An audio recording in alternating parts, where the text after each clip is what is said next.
Walaupun kita tahu hal-hal yang benar, tapi dalam fakta hidup kita seringkali melakukan yang salah. Contoh adalah yang baru, saudara jawab. Nah sekarang saya tanya, secara fakta orang lebih mementingkan yang pertama atau yang kedua? Nah itu namanya oon. Betul nggak? Tahu mana yang benar? Loh ya atau tidak? Jawab. Ini loh fakta hidup itu sudah. Sama seperti pertanyaan ini ya. Coba saudara mikir.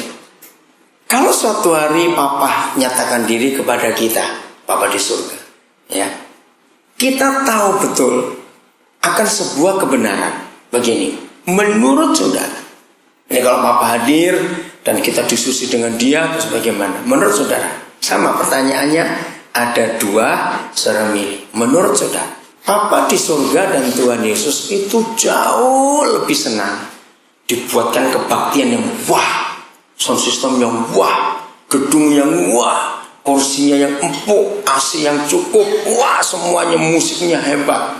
Atau yang kedua, dia lebih senang kita carikan jiwa-jiwa yang belum diselamatkan untuk dibawa pulang ke surga.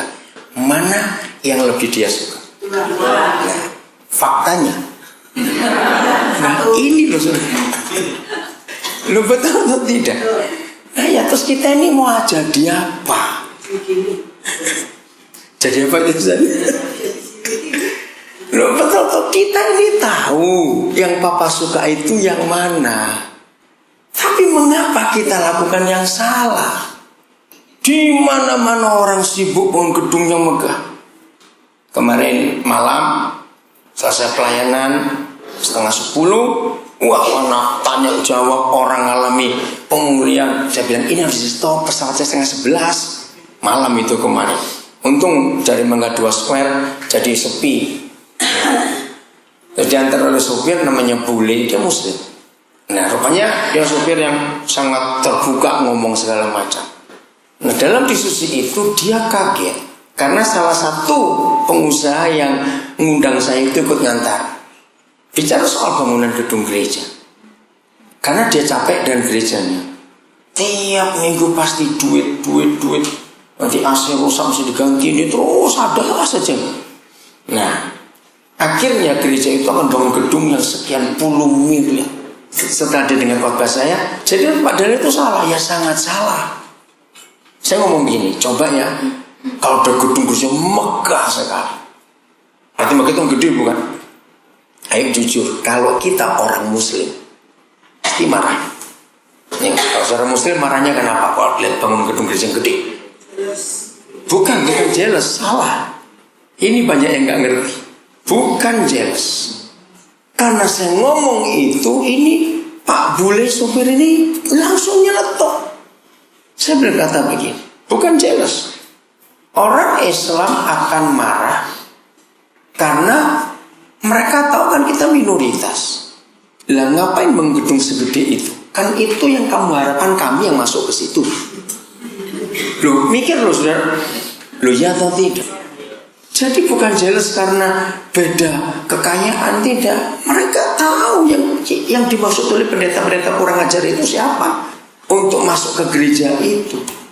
Ngerti nggak maksud ini saudara? Maka itu saya anjurkan orang-orang kaya jangan pernah beri uang saudara untuk bangun gedung gereja dalam nama Yesus. Loh kok nggak ada yang ngamen? Ini berarti sedang dibujuk pendeta KB. Maaf, menyedihkan saudara. Nyatanya gini, loh jadi bapak ini Islam atau Kristen? Sopir itu tanya saya, kan dia kaget. Nah ini si pengusaha tertawa, Pak Bule ini kan baru khotbah dia pendeta. Iya Pak, tapi saya nggak pernah dengar pendeta ngomong seperti itu. Ngerti? Reaksi sopir Islam ini.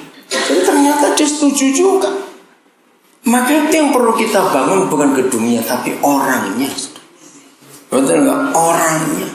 Maka itu stop orang-orang kaya yang sudah dibohongin pendeta itu.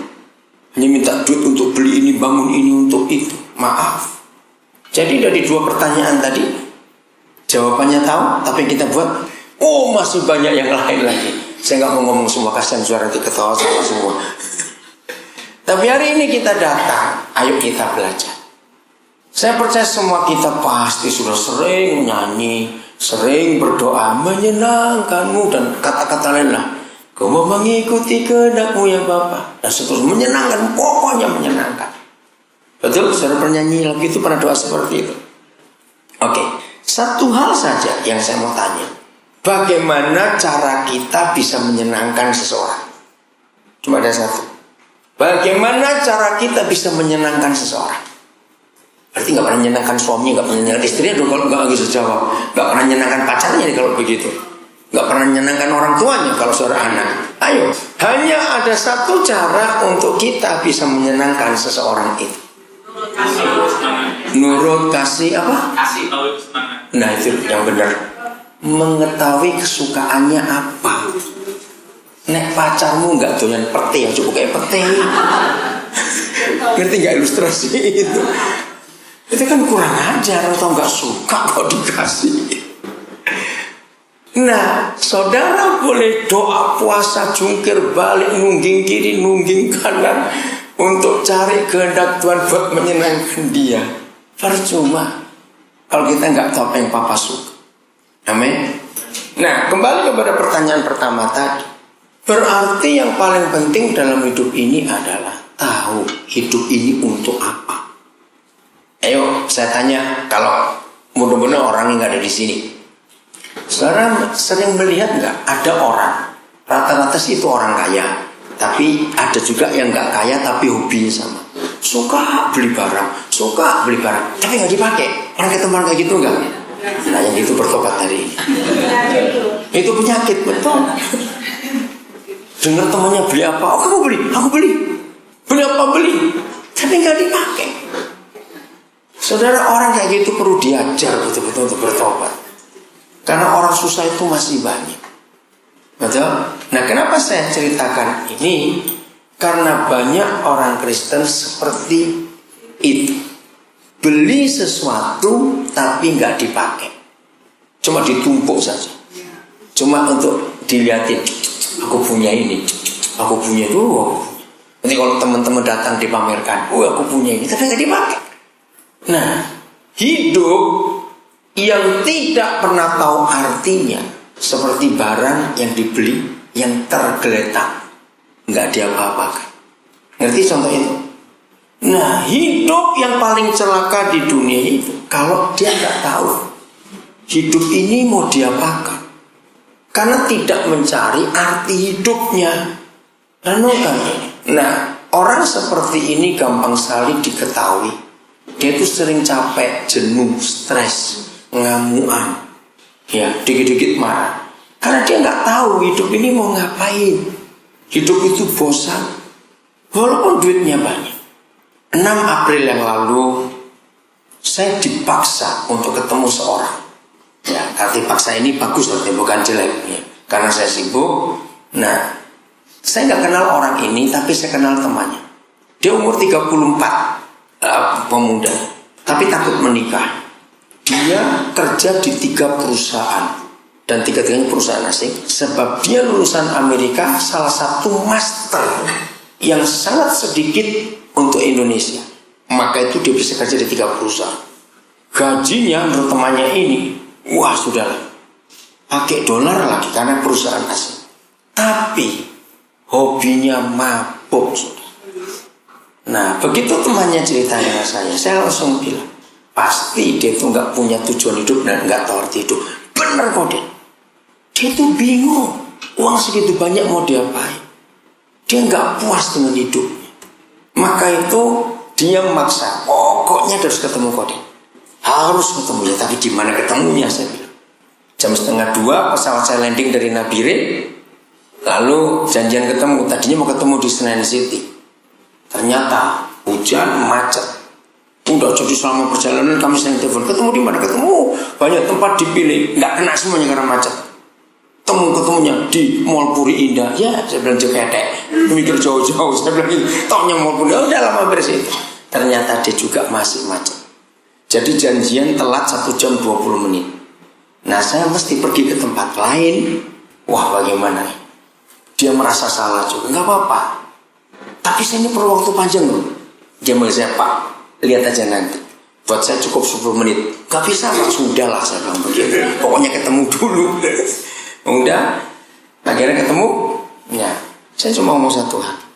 Kenalan, jangan panggil Pak, panggil Koden saja.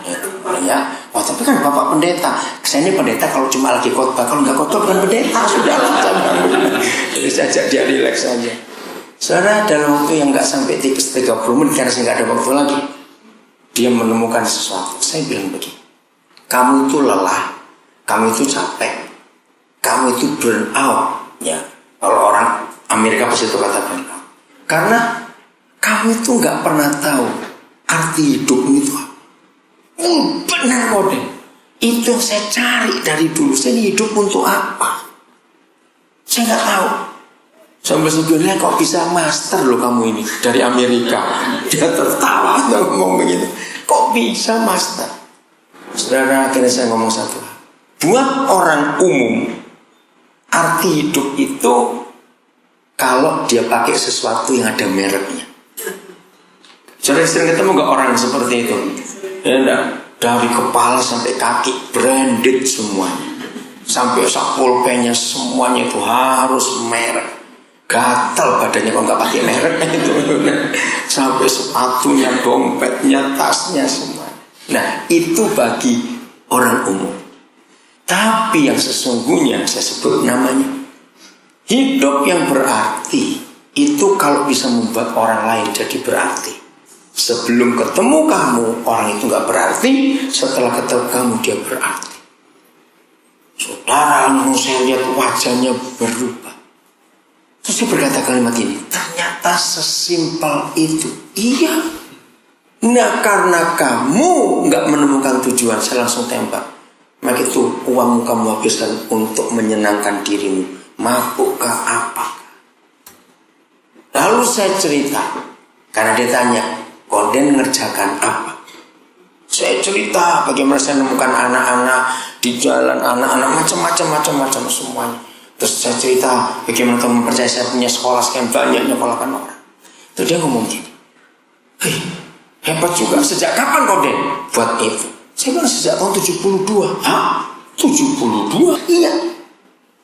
Terus dia merenung lama. Saya pikir dia merenung apa? Setahu saya tahun 70-an 80-an Kristen belum sehebat sekarang toh. Iya. Jadi Koden sudah 41 tahun. Iya. Maka itu kamu lihat Koden gak pernah jenuh dalam hidup. Saudara, ayo kita ngomong ini. Mari kita jujur ya. Siapa yang hari-hari terakhir ini hidupnya rasa berat? Ya, saya ketemu banyak psikolog, psikiater untuk diskusi. Jadi begini, saudara gak usah ke dokter jiwa bayarnya mahal, tapi bisa ngetes diri sendiri. Sudah itu stres atau tidak? Itu gini cara ngetes yang saya ajarin. Seminggu kan 7 hari, Senin sampai Senin 7 hari. Nah, ilmu jiwa itu punya ukuran. Dalam 7 hari itu, kalau 3 hari saja kamu bangun pagi rasanya malas, capek, bosan, jengkel, nah itu stres. 3 hari saja. Loh jujur ayo ngitung dalam seminggu ini. Nah waktu saya dapat teori itu, saya langsung ingat ratapan 3 bukan? Selalu baru tiap pagi, kasih setiamu tak berkesudahan. Nah jadi ukuran stres itu kalau bangun pagi, Senin lagi, tanggal 1 lagi, bayar lagi, belum kawin lagi, ini kontrakan rumah lagi, semuanya capek. Nah, kalau ada orang hidup 3 hari saja bangun paginya mikirin begitu, itu mulai stres. Jangan bok terus minggu depan miring langsung. Maaf, langsung miring sudah. Nah, saya diskusi dengan anak ini. Saudara tahu bagaimana cara saya hidup? Apa saja saya tuh gunakan firman. Karena itu dasar. Ayo, saya mau tanya kepada saudara. Di Alkitab hanya ada 1 tulisan saja di dalam 1 ada 3 ayat dalam 1 pasal.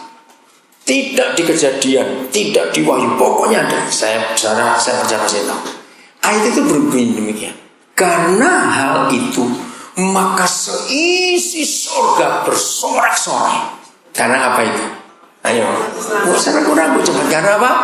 Satu orang berdosa diselamatkan. Nah, saya gunakan ayat itu sampai hari ini. Kemarin yang ngantar saya ke bandara itu, dia tahu. Pagi-pagi saya sudah berangkat karena ketemu orang. Terus jam 11 saya baptisan. Terus jam 3 saya ada meeting. Jam 4:30 saya sudah berangkat ke tempat takut macet. Nah, sampai malam itu dia bilang, kok Din kok nggak kelihatan capek? Nah, saya mau ngomong hal sama ini kepada saudara. Saudara, kalau gara-gara satu jiwa orang berdosa diselamatkan, surga bersukacita. Kalau kita yang bawa jiwa itu, sukacita surga nular nggak ke kita? Yang benar. Lo benar tidak?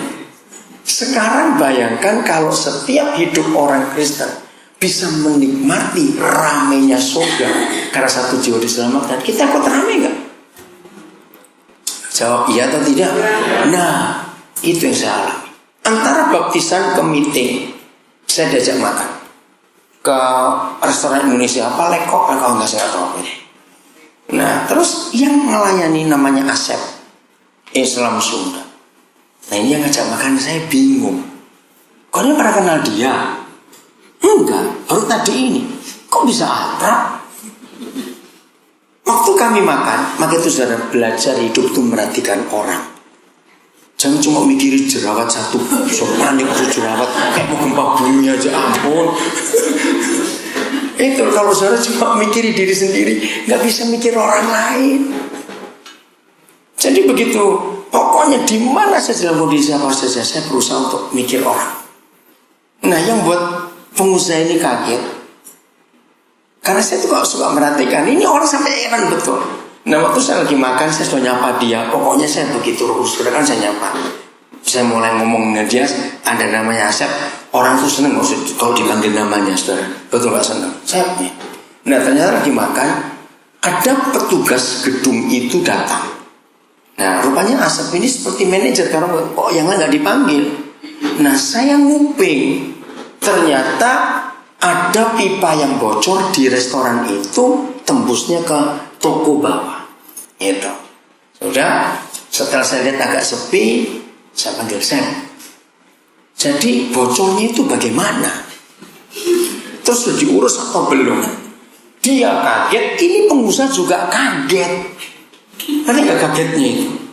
Maka itu dia tanya, kok dia kenal? Enggak, lu kok tahu ada yang bocor itu dari mana? Maka itu belajar. Bisa dengar gak Sandawan? Bisa dengar? Enggak ya? Belajar untuk bisa memperhatikan orang lain.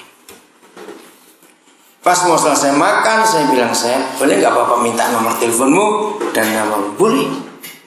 Ya udah. Tadi malam saya langsung SMS dia. Dan dia balas. Ngerti gak seperti itu? Bagaimana hidup ini gak antusias, gak sukacita karena melihat orang-orang itu dipulihkan. Maka itu saudara, orang egois itu yang cepat mati. Catat itu baik-baik. Lu serius? Psikologi menulis begini, kalau kamu ingin mati tapi takut bunuh diri, 3 bulan saja, full sehari 24 jam penuh, jangan mikir orang lain, mikir dirimu. Aduh, aku takut ini, aku gimana ya? Terus gimana? 3 bulan pasti mati. Dan itu ada ayatnya juga, Roma 14 ayat 7. Sebab, silakan saudara yang belum hafal buka Roma 14 ayat 7. Sebab tidak ada seorang pun di antara kita yang boleh hidup untuk dirinya sendiri, dan tidak ada seorang pun di antara kita boleh mati untuk dirinya sendiri. Nah, apa itu mati untuk diri sendiri? Bunuh diri. Jadi orang egois itu sedang bunuh diri. Nah, waktu master psikologi itu diskusi itu, saya tunjukkan ayat ini, dia kaget. Jadi itu pun ada ayatnya, ada. Dan sudah dibuktikan, orang yang egois gak pernah mikir orang lain, 3 bulan dia mati. Mau coba? Silakan. Ke Bangkuning penuh, Sukorejo masih banyak. Maaf. Ayo saudara, kita hidup itu membuat orang lain berarti. Katakan amin. Ini dahsyat sekali.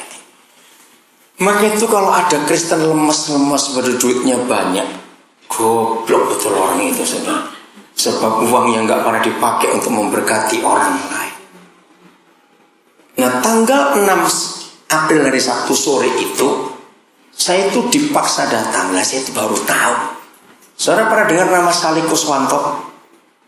Desainer hebat itu. Nah, saya itu kenal dia dari masih SMA tahun 80-an lalu di Surabaya.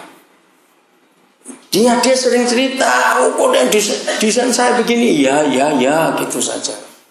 Nah, tanggal 6 April yang lalu dia show yang terakhir. Dia stop, tidak mau jadi desainer lagi karena dia mau dukung suaminya, mau ngurus anak-anak. Nah, kenapa saya diundang? Karena sejak tanggal 6 itu semua sisa koleksi dia laku 50% itu untuk pelayanan di Papua. Nah, saya diminta hadir karena mau dikenalkan pelayanan itu. Nah, waktu hadir saya itu kaget. Memang bagus-bagus. Soalnya kalau baju yang paling murah 50 juta. Itu yang paling murah. Saya pikir ngeliat itu bagus-bagus. Nah, ternyata sebelum masuk ke show itu semua undangan khusus. Harus pakai undangan. Saya ketemu, ternyata banyak berapa orang saya kenal juga. Karena itu kan mesti tunggu di hallnya dulu, kasih minum, kasih kue-kue kecil gitu. Tato Roh Kudus itu tunjukkan 3 pelayan itu. Saya lihat namanya, satu Pono, satu Sandi, yang ketiga juga Sandi, tapi yang pertama Sandi SANDI, yang ini SANDHY. Gitu. Tapi masalahnya itu penuh orang sudah. Sampai berdiri penuh pindah-pindah miring karena mereka kan jangan bawa gelas bawa semuanya ini. Saya bilang gini, Papa jangan guyon. Bagaimana cara saya dekati 3 orang di tengah keramaian kayak begini nih? Terus saya mesti ngomong apa? Saya diskusi dengan Papa. Tapi saya percaya Papa pasti punya maksud. Akhirnya akan dimulai show-nya, tamu suruh masuk. Nah, saya sengaja nunggu yang terakhir sampai habis. Tapi ini orang-orang ini yang kenal saya maksa, cepat masuk. Ini kan untuk konten pameran terus. Tunggu, saya bilang tunggu, masuk dulu. Mereka nggak tahu saya punya rencana apa ini dengan 3 orang ini. Nah, sudah saya suruh masuk. Saya dapat 2. Ono dengan SANDI tadi. Yang satu sudah hilang kemana? Saya cuma ngomong singkat pada 2 orang ini. Ya, saya tanya kerjaannya, pendidikannya segala macam. Saudara, ternyata orang itu kalau diajak ngomong soal arti hidup, semua pasti terbuka. Tujuan hidup itu apa? Kaget mereka. Nah, saya anggap cukup. Ya, terus yang satu tadi tahu nggak? Yang bajunya begini ya, yang Sandi ya. Bisa nggak saya minta nomor telepon? Karena saya nggak ngamat kontak. Saudara, selesai itu pulang saya SMS. Dia kaget. Bapak kok tahu nomor saya dari siapa? Nah, terus dia tanya, kok saya baca SMS-nya lucu. Ya tadi karena kamu melayani saya minum, terus di hati saya Isa yang kudus berbicara. Pak, saya ini melayani banyak orang. Bapak yang apa? Pakai macam bukan. Kalau kamu ingat saya pakai batik coklat yang ada emasnya. Dia nggak ingat orang banyak, mana dia merhatikan orang segitu banyak. Ya sudah. Saudara, dia heran. Kenapa ada orang bisa merhatikan? Ngerti nggak? Maka itu yang hidupnya cuma tunggu pagi, bangun makan, kerja, lapar siang, makan siang, kerja lagi, sore lapar makan, duduk nonton TV, makan kuaci atau shopping, pulang lagi, tidur lagi. Dah lebih baik jadi kucing, lebih berharga, saudara. Jangan jadi orang. Maaf, jangan marah. Lu ngerti nggak maksud saya itu? Terus hidupmu itu untuk apa? Cuma nunggu pagi, nunggu malam, nunggu siang, nunggu pagi, nunggu. Di sekitar kita begitu banyak orang yang memerlukan Yesus Tuhan kita. Betul? Maka itu orang yang paling capek dan paling lelah kalau dia nggak bisa berarti untuk orang lain. Nanti tanggal 25 April ini saya akan memestakan anak pengarang lagu Semua Baik, Semua Baik. Anaknya itu bisa tulis, saudara. Nah, saya biayai dia, saya biayai kontrak rumah untuk ibunya bersama dia di Cimahi. Nah, dia senangnya kalau dia ngomong saya mesti SMS, nggak bisa telepon, bisa tulis kok. Nah yang paling terharu itu kalau dia ngomong ini, Papa saya mau nyanyi buat Papa. Ya SMS nyanyinya. Waduh mengharukan sekali itu saudara. Nah 25 ini dari awal April saya sudah bilang kamu kan mau ulang tahun. Kali ini Papa akan buat kamu pesta. Gimana? Saya bilang terserah, cari tempat, entah Pizza Hut, entah McDonald, entah Kentucky atau warung Sunda apa saja lah. Ya berapa orang kamu undang? Teman baik saya itu 16, 17 dengan guru saya, Ibu Erna. Baik. Ya. Dari waktu ke waktu awal ini orangnya naik terus kan sudah 53 orang. Pak ada lagi Pak, silakan saya bilang. Saudara dia senangnya itu luar biasa. Kapan kita bisa buat orang yang berarti dalam hidup ini? Amin. Ingat, orang pelit masuk neraka walaupun pendeta. Ingat itu baik-baik. Betul? Jangan sampai secara egois. Ya tapi untuk aku sih masih kurang banyak. Ya namanya orang mau kurang berapa aja nggak habis itu. Betul tidak? Mau dikasih berapa aja nggak akan habis. Namanya orang. Maka itu saudara, temukan arti hidup saudara. Yaitu apa tadi? Lupa apa itu arti hidup? Kalau membuat orang lain bisa berarti, itu penting sekali. Karena itu yang Tuhan mau dalam hidup kita. Amin. Ya. Saya harap nggak ada yang nyesal kalau saya cerita soal ini.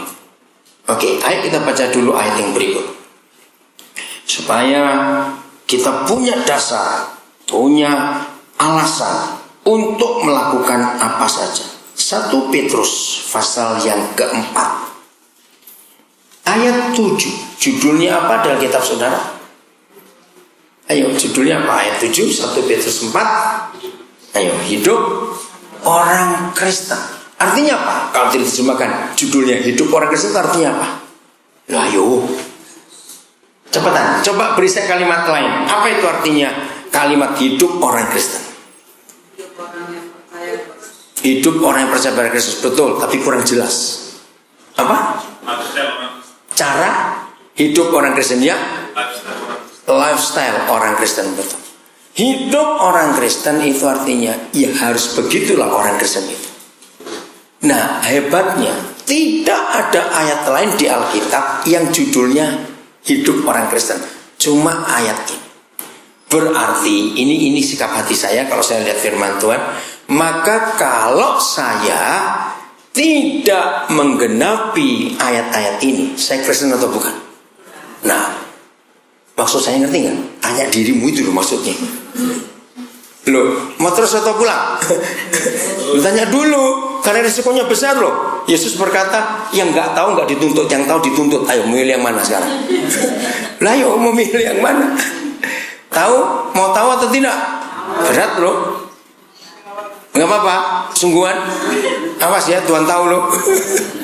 Ini pola hidup, lifestyle orang Kristen, cara hidup orang Kristen. Ayat 7. Kesudahan berapa hal? Segala sesuatu sudah dekat. Kesudahan segala sesuatu sudah dekat. Semakin kacau dunia. Karena itu suruh apa? Kuasailah apa kita dirimu dan jadilah tenang. Saya stop dulu. Saudara bisa setuju nggak dengan firman ini bahwa sekarang ini ada banyak hal yang membuat orang panik untuk hidup? Betul nggak? Panik saudara. Banyak hal, berita apa saja, penyakit-penyakit makin kurang ajar. Tiba-tiba bisa berubah peraturan-peraturan itu yang membingungkan sekali. Nah, maka itu satu-satunya hubungan kita dengan Papa kan lewat doa. Betul? Kan kita udah bisa SMS dia. Iya atau tidak saya tanya kok. Apalagi telepon. Jadi satu-satunya cara untuk hubungan kita dengan Papa bagaimana? Doa. Nah, kalau kita nggak bisa berdoa, artinya, lah ayo jawab. Kalau kita nggak bisa berdoa artinya apa? Putus hubungan, nggak bisa komunikasi. Nah, padahal tiap hari kita masih berdoa tidak? 5 waktu lagi doanya. Lo nggak percaya? Bangun pagi, sarapan, makan siang, makan malam, tidur malam, 5 kali. Itu nggak dihitung sebagai doa. Yang disebut supaya kamu dapat berdoa itu fellowship, keintiman dengan Tuhan. Nah, itu hanya bisa terjadi kalau kita bisa tenang dalam hidup ini, nggak panik. Ngeri saudara hari-hari ini. Anak-anak kita bisa tiba-tiba sakit, bisa tiba-tiba begini, betul tidak? Bisa begitu, aduh sudahlah banyak. Nah, cara hidup orang Kristen yang pertama, kita harus tenang, bisa menguasai diri. Ini hal penting. Maka itu jujur, siapa yang suka panik, tuh berita ini dulu, gimana? Ayo, siapa yang suka memborongin dolar, euro karena takut? Awas ya, nggak ada apa-apa, ngumpul emas karena takut, panik. Nggak salah beli uang asing, nggak salah beli emas, tapi kalau motivasinya, ngerti nggak? Itu yang salah. Maka sandaran kita bukan Bapa di surga, tapi siapa? Uang kita, itu sandaran kita. Dan itu berbahaya sekali. Kuasai diri untuk Allah apa saja. Maka itu yang penting sekarang saudara harus tanya dan jujur pada diri sendiri. Apakah saudara bisa tenang nggak menghadapi segala sesuatu yang makin aneh sekarang ini? Hubungan dengan Papa nggak boleh putus, katakan amin. Ya, contoh kecil saja. Ayo, ini untuk suami istri. Ya, yang pertama untuk suami istri. Kalau kita sedang jengkel dengan pasangan kita, bisa berdoa nggak? Bisa berdoa nggak? Enggak. Jengkel dengan seseorang, bisa doa tidak? Nah, itu ayatnya. Kuasai diri dan jadilah tenang. Ayat 8. Tetapi yang terutama, kalau ada kata yang terutama, ada lagi di atasnya tidak? Enggak ada. Apa yang terutama? Nah, ini arti hidup. Kasihlah. Nah, enggak sekedar kasihlah, tapi sungguh-sungguh. Siapa? Seorang akan yang lain, sebab kasih menutupi banyak sekali dosa. Mulai kita perhatikan orang-orang di sekitar kita. Ayat 9. Mulai meningkat lagi. Berilah apa? Ayo baca, berilah apa? Tumpangan. Apa arti kata memberi tumpangan? Apa? Enggak dengar. Bantuan. Bukan. Memberi tumpangan bukan bantuan. Memberi tumpangan, nampung orang. Ayo ngundang orang, ngajak orang. Jujur, kapan terakhir kali saudara ngundang orang? Dalam bulan ini, April, belum sampai selesai, saya sudah memberi tumpangan 6 orang. Yang pertama 2 orang lulusan penjara. 1 dari penjara Mempawah, 1 dari penjara Bengkayang. Ini semua di Kalimantan Barat. Yang kedua ini kakak beradik. Bapaknya lari, ibunya gak sanggup biayai. Ya, hari-hari ini kami sedang urus tiket mereka. Yang 2 dari Bengkayang saya akan bawa ke Nabire, yang 2 kakak beradik saya akan bawa ke Jakarta. Jadi memberi tumpangan harus di rumah kita, tapi kita mengurus hidup orang itu. Yang 2 lagi, itu 1 anak, ini urusan polisi. 1 ibu 6 anak, bapaknya 5. Aduh, kasihan sekali. Nah, dari 5 itu 3 ini bule. Nah, dari 5 itu anak kedua ini dieksploitasi oleh seorang sutradara. Sekarang anak ini saya selamatkan ada di Salatiga. Nah, jadi dipekerjakan di iklan. Anak ini sudah masuk iklan TV juga, ya. Terus main sinetron semuanya. Ternyata nggak digaji. Nah, salah seorang anak saya yang pengacara ngurus ini. Lalu sutradara itu kena denda 160 juta. Dihitung berapa bulan dipekerjakan anak ini. Nah, anak saya ini yang lawyer ini mulai mengurus uang 160 juta itu untuk apa? Supaya jangan sampai salah. Anak ini sedang kami selamat. Jadi saya ini kalau dengar berita apa saja gitu, asal untuk orang, saya akan cari betul-betul. Maka itu saudara saya itu, Tuhan itu sedih kalau melihat banyak orang Kristen aktif, pelayanannya hebat, tapi nggak pernah cerita ngurus orang. Berarti orang itu hanya ngurus dirinya sendiri saja. Nah, betul atau tidak? Kan cuma ada 1 di antara 2. Kalau kamu nggak ngurus orang, ya kamu ngurus dirimu sendiri. Maka itu perlu kita ketahui apa yang kita kerjakan dalam hidup. Satu kali ada orang yang baru kenal saya, dia ikut saya pergi karena tempatnya gak jauh. Di mobil sibuk telepon itu. Orang itu berkata begini, kenapa kau dan kok cari masalah? Siapa bilang cari masalah? Ini jiwa kok cari masalah. Ternyata buat orang pelit ngurus orang itu masalah. Ya betul, karena keluar duit bukan? Maka itu saudara, dengar, Kristen kita harus memberi tumpangan. Ya enggak amin lagi. Pulang sudah enggak mau jawab, pulang. Saya ulangi lagi. Jadi hidup Kristen kita harus memberi tumpangan. Lakukan dong, jangan cuma amin dong. Serius sudah. Nah, memberi tumpangan itu bisa punya dua arti. Satu, tumpangan di rumah. Ya, tumpangan di rumah. Maka itu hati-hati orang Kristen yang sangat menjaga kebersihan rumahnya sampai takut terima tamu. Awas itu, bertobat. Saya pakai prinsip Markus 2. Ya, Markus 2. Coba baca ayat 1 dan 2. Ayo hari ini bertobat, apalagi rumahnya gede-gede. Ya, anak sudah menikah semua. 7 kamar yang tinggal cuma suami istri, sudah tua-tua lagi. Lalu kamar cuma kosong isi kacoak dan kolomonggo. Laba-laba saja. Bertobat. Untuk apa rumah seperti gede? Nah, supaya saudara gak berdosa, jual rumah itu, pindah di tipe 36 saja, atau 2 orang saja, supaya Tuhan tidak nuntut saudara. Kalau saudara gak mau jual rumah itu, buka yang 6 kamar, suruh orang lain tinggal. Itu jawabnya.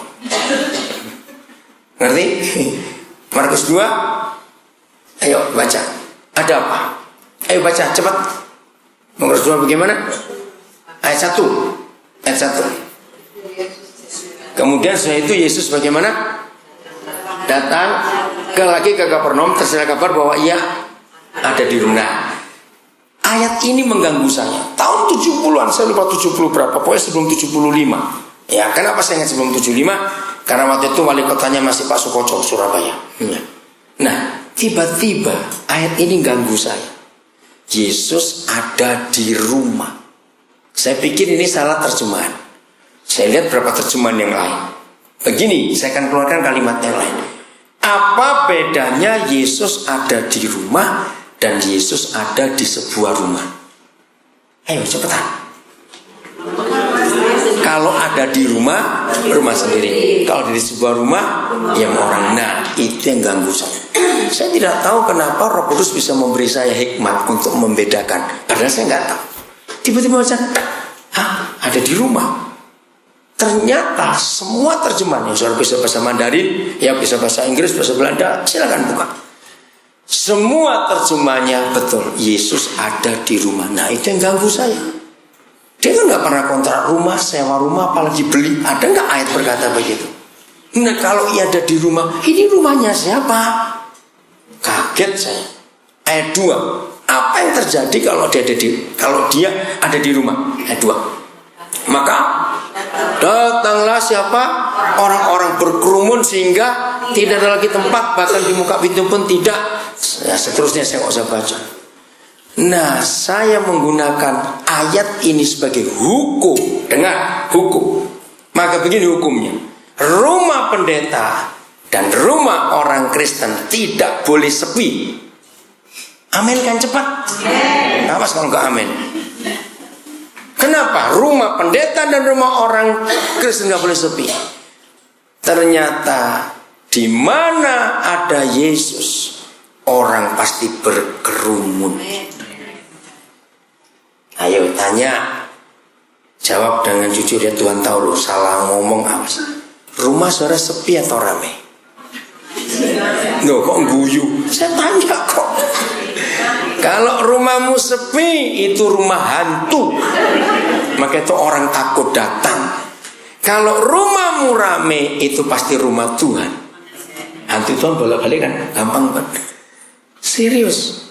Kemarin malam Kawi dengan Teddy jemput saya di Juanda. Sepanjang jalan cerita zaman tahun 80-an, 90-an, bagaimana orang-orang itu. Saudara, dari tahun 70-an orang itu sudah kenal saya suka menerima orang. Di hidup saya nggak pernah rasa sepi. Maka itu sebelum saya menikah, ini sudah termasuk salah satu perjanjian pernikahan. Saya bilang begitu. Nanti kalau kita menikah, kamu nggak boleh kaget. Kita nggak pernah tinggal berdua, selalu ada orang di rumah. Hah, udah pertama kaget juga. Hah, begitu. Karena buat saya nggak ada kata privacy, itu nggak ada. Lihat ayatnya, mana ada privacy? Iya atau tidak, saya tanya kok. Ya. Maka itu kalau rumah pendeta pakai satpam, saya nggak akan hormati dia. Yang pakai satpam itu selebritis. Betul nggak? Pendeta kok pakai satpam, rumahnya itu ngapain? Salah. Kalau pendeta rumahnya pakai satpam, yang datang otomatis tersortir. Ya atau tidak? Ya. Kalau yang datang naik Mercy atau BMW, langsung pintunya buka sendiri. Kalau naik beca, tanya dulu mau cari siapa, ada apa? Satpamnya akan seleksi. Lo jawab ya atau tidak? Nah itu sudah berdosa itu pendeta. Ayo jujur ya, rumah saudara ramai atau sepi? Sampai hari ini sudah. Kemana saja saya pergi, saya nggak mau selalu ada orang, selalu ramai. Itu sudah saya pakai dari tahun 70-an yang lalu, dan itu menyenangkan sekali. Jujur, itu memberi tumpangan. Bagaimana orang-orang bisa datang bebas? Oke, nah tapi rumah jasmani kan tergantung kapasitas. Betul enggak? Kalau rumah saudara tipe 21 jangan nampung 16 orang. Bagaimana mau tidur dari berdiri semua itu tidurnya. Nah, tapi jangan alasan. Ada rumah kedua, rumah hati. Ayo, rumah hati kita ada kapasitasnya tidak? Tidak. Saudara dan saya satu orang bisa nerima 2 juta orang enggak? Dalam hati. Nah, sekarang hitungan yang saudara tampung di hati berapa, yang di rumah berapa? Ayo jawab pertanyaannya. Mana lebih berat, menampung orang di rumah jasmani atau rumah hati? Ayo, rumah hati, rumah jasmani. Kenapa? Kenapa saudara jawab menampung orang di rumah hati lebih berat? Apa? Kepikiran. Maksudnya gimana kepikiran? Coba jelaskan. Kepikiran bagaimana? Selalu ada. Salah. Begini. Siapa pernah terima tamu, tapi ampun tamunya sudah makannya banyak, joroknya minta ampun. Kalau kencing, ada. Pernah bukan terima tamu seperti itu? Sudah 3 hari gak pulang-pulang, mau ngusir bingung juga. Akhirnya hari keempat pamit, puji Tuhan. Tapi mulutnya, lain kali balik lagi ya. Mulutnya itu, hatinya bilang balik, awas konyol. Maka itu jauh lebih berat menerima orang di rumah hati. Kita gak bisa munafik. Kalau kita menampung orang di rumah jasmani, kita bisa pura-pura. Amen. Yesus bisa menerima orang jahat apapun pada dia, termasuk Yudas. Ditampung nggak oleh Tuhan Yesus? Tahu, walaupun dia tahu siapa Yudas. Nah, dunia membutuhkan cara hidup orang Kristen seperti ini. Katakan amin. Sangat membutuhkan. Rumah, aku mau pulang. Aku mau pulang. Maka itu kalau saudara ingin diberkati Tuhan, punya rumah banyak, belajar seperti saya. Saya bukan pengusaha saya kalah dengan saya. Ini hari ini saya lagi nama rumah di Pontianak. Maret lalu saya baru beli rumah di Singkawang. Sampai kapanpun saya akan beli rumah kalau Tuhan suruh. Untuk apa? Menampung orang. Karena ayat itu ya supaya orang-orang itu bisa pulang ke rumah dan jumpa Yesus. Kalau saya hitung rumah yang terakhir di Singkawang saya beli, sejak pertama saya beli rumah saya pertama beli rumah tahun 90-an. Itu sudah rumah ke-64 atau ke-66, saya nggak hitung lagi. Orang kaya kalah dengan saya karena medit-medit sebabnya. Dan hebatnya rumah-rumah itu saya nggak pernah kontrakan, saya nggak pernah sewakan. Saudara, maka itu kalau saudara bukan orang kaya tapi ingin punya rumah, ikuti cara saya hidup. Kalau Tuhan tahu saudara suka nampung orang, Tuhan akan buat mujizat saudara. Dan itu fakta sampai hari ini. Maka itu tiap hari saya nggak pernah takut dikirimi orang. Kirimi orang maksudnya, bukan dikirimi makanan, orang yang dikirim. Selalu ada minimal seminggu itu 1 atau 2 orang itu minimal. Nah karena papa tahu saya harus nampung begitu banyak orang, maka itu dia beri saya rumah. Beda dengan orang kaya yang kerja setengah mati bisa beli rumah, itu lain. Itu karena jerih payahnya. Saya nggak jerih payah kok, Tuhan yang memberi. Maka itu saya nggak pernah takut kehilangan. Jadi memberi tumpangan itu saya lakukan serius sampai hari ini. Sudah banyak penjara-penjara, petugas-petugasnya kenal saya. Lulus nggak ada yang nampung, saya ditelepon, kirim, saya bilang begitu. Saya terima. Saya nggak pernah takut menerima lulusan penjara. Kok nggak ada yang ngamen? Ya pasti takut lah, gitu aja sudah nggak apa-apa. Oke, siap? Rumahmu penuh? Nah, saudara, 10. Ayo baca bareng-bareng yuk supaya dosanya kalau nggak lakukan ya bareng, kalau benar ya lakukan bareng gitu ya. Supaya bukan saya yang baca gitu. Udah, 1, 2, 3. Layanilah seorang akan yang lain sesuai dengan karunia yang telah diperoleh tiap-tiap orang sebagai pengurus yang baik dari kasih karunia Tuhan. Terjemahkan, apa arti kata layani? Layani itu apa artinya? Melakukan orang yang baik, betul. Apalagi? Ayo melayani. Mau direpoti orang, betul. Jadi hamba. Kata melayani itu jadi hamba. Saudara, kami waktu pasca lalu di Filipina 18 orang. Ya, sampai panitianya kaget. Wih, banyak betul, 18. Ya. Keluarga KW ikut, Tasman ikut, ada Pak Endra, Pak Teddy itu ikut, terus anak-anak saya dari Bogor ikut, dari Jakarta. Nah, saudara, salah satu dari 18 orang ini, anak saya itu bisul di pantat. Ya, susah duduk. Nah, saya tuh lihat belum matang bisul, jadi nggak bisa dipecah bukan, tapi dia kesakitan.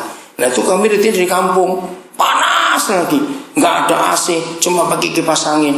Oh, tapi sukacita luar biasa. Nah, ternyata hari keduanya, jadi besoknya, bisul itu pecah. Malamnya, hari pertama tiba, malam pecah. Ya udah, karena saya sudah biasa ngerawat orang itu sudah biasa. Yang ngurusin lupa, ngurusin apa itu.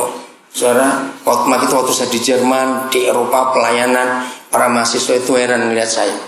Ya, yang paling bingung itu kalau kena cacar air, itu takut ngular.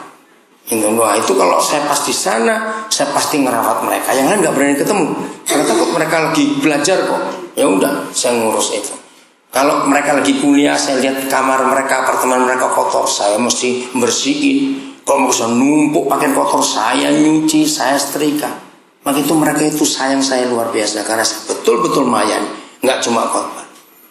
Nah, setelah bisul itu pecah, tapi belum sampai keluar semua. Jadi sehari 2 kali saya ngerawat anak ini. Nah, di kamar itu ternyata ada seorang pendeta. Dia orang Kupang, tapi sudah lama pelayanan di Manila. Nah, dia cerita kepada banyak orang apa yang saya lakukan.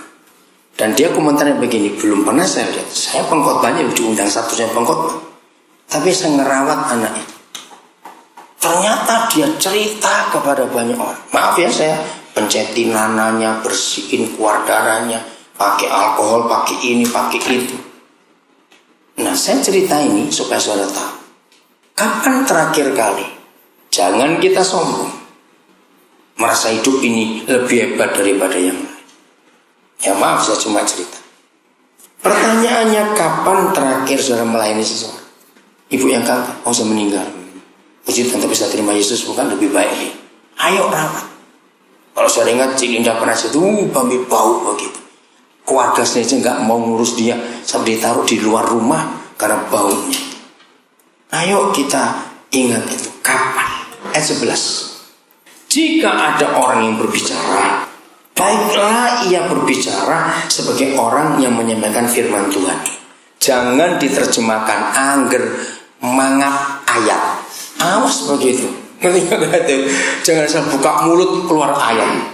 Yang saudara ajak ngomong enak juga. Bukan itu arti ayat ini. Ngerti maksudnya? Jadi kalau ngomong Ya, ini kalau saya pakai bahasa Surabaya, oh asal jeplak cangkemmu gitu.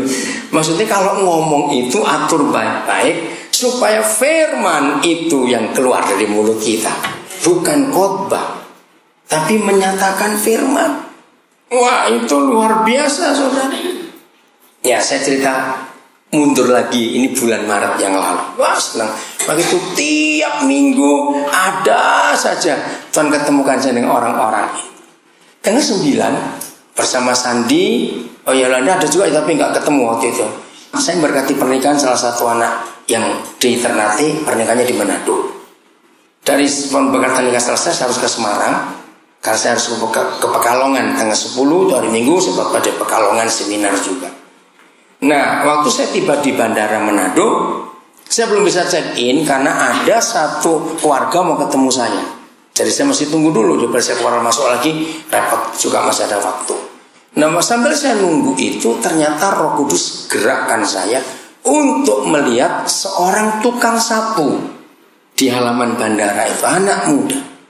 Saya tahu betul suara bapak saya dan dia nggak perlu beri saya perintah jauh-jauh. Saya tahu apa yang saya buat. Cuma saya nggak bisa mendekati dia karena saya masih tunggu orang ini supaya nggak terputus ngomongnya. Nah, karena saya nunggu, maka saya harus mata saya ngeliatin tukang sapu ini supaya jangan sampai hilang. Kalau hilang saya bingung mau cari di mana dia nanti. Saya awasi terus masih di sekitar situ, ya udah. Saya telepon, oh sudah dekat, parkir, ya udah. Datang ngomong. Nah, sambil ngomong saya tuh ngeliat ke tukang sapu ini. Nah, yang diajak ngomong ya rasa juga dong.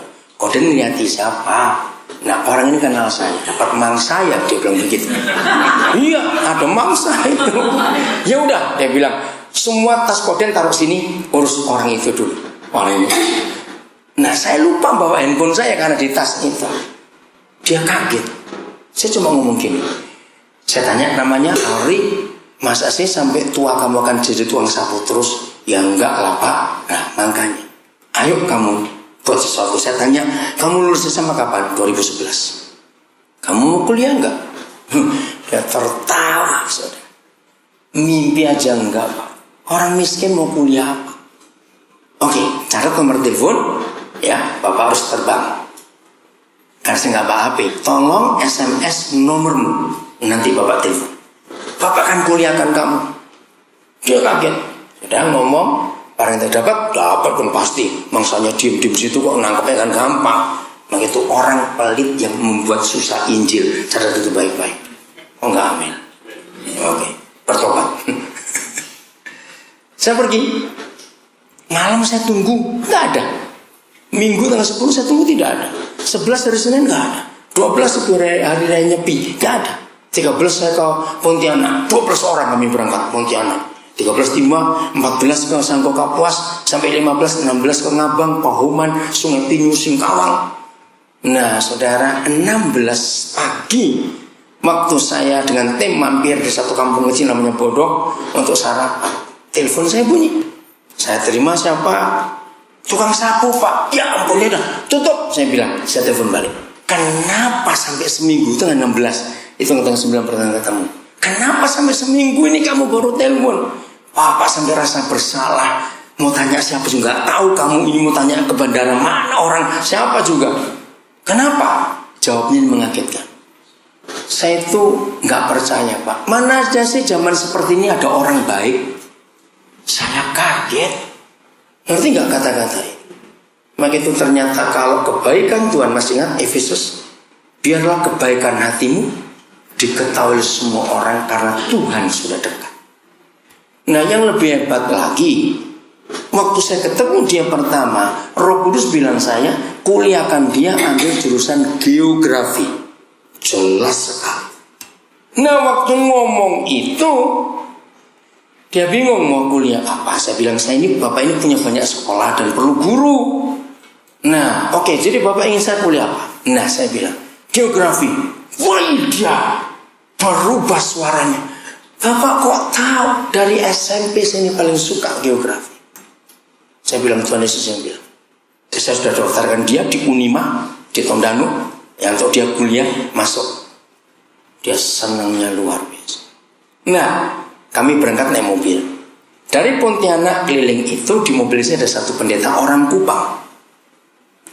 Akhirnya dia nyeletuk. Boleh nggak saya tanya? Boleh. Kenapa? Saya itu perhatikan dari berangkat Pontianak. Mengapa tiap kali Bapak terima telepon, Bapak matikan terus telepon balik? Termasuk yang tadi ini. Saya tertawa. Kok sempat-sempatnya kamu memperhatikan hal orang telepon saja? Kan buat saya aneh juga, bukan? Nah ternyata itu buat dia satu hal yang unik. Saya jawabannya gampang. Kalau yang telepon pulsa saya, dia nggak boleh stop ngomong. Yang ngomong saya. Betul nggak maksudnya? Loh ya atau tidak? Ayo jawab. Ngomong apa itu? Ngomong Injil. Dia nggak perlu merasa cepetan. Pulsa saya kok. Saudara ngerti nggak kata itu? Ayo. Kapan saudara mau bagi Injil dengan cara apa saja? Maka itu biaya telepon saya itu punya 4 nomor. Itu paling dikit ya beruntung 6 juta saudara. Dikit atau banyak? Dikit. Loh dibanding jiwa-jiwa diselamatkan 6 juta nggak ada artinya. Maka itu saudara lihat konteks saya di handphone saya itu, cleaner, sopir taksi, satpam. Serius. Karena saya mau menyelamatkan mereka, saya mau melayani mereka, saya mau bicara kepada mereka seperti orang menyampaikan firman. Ini kalau saya berdiri tinggi begini, ingat aja saudara ada 3 kelompok. Yang pelit kelihatan muka. Ini dahinya mengkerut, alisnya gandeng. Maaf. Ya toh. Saudara serius. Oke lah. Saya terus. Jika ada orang yang melayani, baiklah yang melakukannya dengan kekuatan yang dianugerahkan Tuhan, supaya Tuhan dimuliakan dalam segala sesuatu karena Yesus Kristus. Ialah yang punya kemuliaan dan kuasa sampai selama-lamanya. Amin. Jadi tahu sekarang menjadi orang Kristen bagaimana? Membuat orang lain berarti. Jadi begini, maaf ya saya ngomong apa adanya. Yang sedang nunggu, aduh kapan rumahku laku ya? Kok nggak laku-laku, saya mau pindah aku ini. Nah sambil nunggu jangan bingung, tetap jadi berkat buat orang lain. Amin. Yang nunggu kok nggak dipanggil pekerjaan ya aku ini ya, jangan mundar mandir, ngeliatin SMS, ngeliatin email, sudah dipanggil atau belum? Jangan, gunakan waktu sambil nunggu untuk ngurus orang lain. Nggak aman semua saya. Marah itu. Kamunya panjang itu marah. Maaf, juga yang nunggu jodoh, kok datang ya? Jangan cuma nunggu nganggur. Jadilah berkat untuk orang lain. Amin. Jadilah berarti buat orang. Nunggu apa saja. Amin. Nunggu daganganmu laku. Jangan cuma duduk jengkel. Oh nggak payu-payu. Jangan begitu. Kerjakan yang lain untuk jadi berkat buat orang lain. Selalu begitu. Siap? Ya harus, kalau enggak suruh orang Kristen gitu aja. Firman-Nya bilang begitu.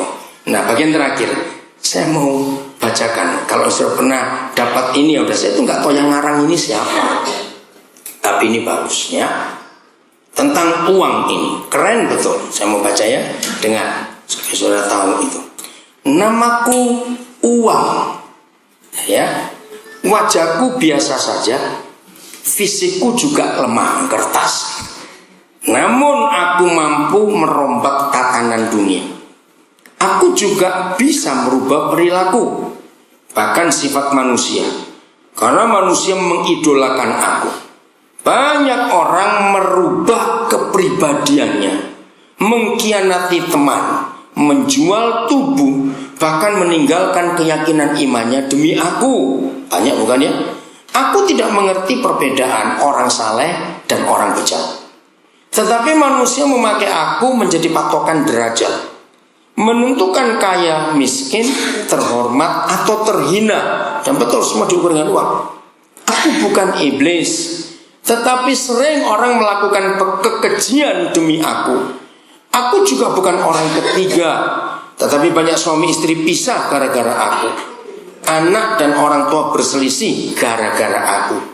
Sangat jelas juga, aku bukan Tuhan, tetapi manusia menyembah aku seperti Tuhan. Bahkan kerap kali hamba-hamba Tuhan lebih menghormati aku. Padahal Tuhan sudah pesan, jangan jadi hamba uang. Seharusnya aku melayani manusia, tetapi kenapa malah manusia mau jadi budakku? Aku tidak pernah mengorbankan diriku untuk siapapun, tetapi banyak orang rela mati demi aku. Itu goblok namanya. Perlu aku ingatkan, aku hanya bisa menjadi alat bayar resep obat Anda, tetapi tidak mampu memperpanjang hidup Anda. Kalau suatu hari Anda dipanggil Tuhan, aku tidak akan bisa menemani Anda, apalagi menjadi penebus dosa-dosa Anda.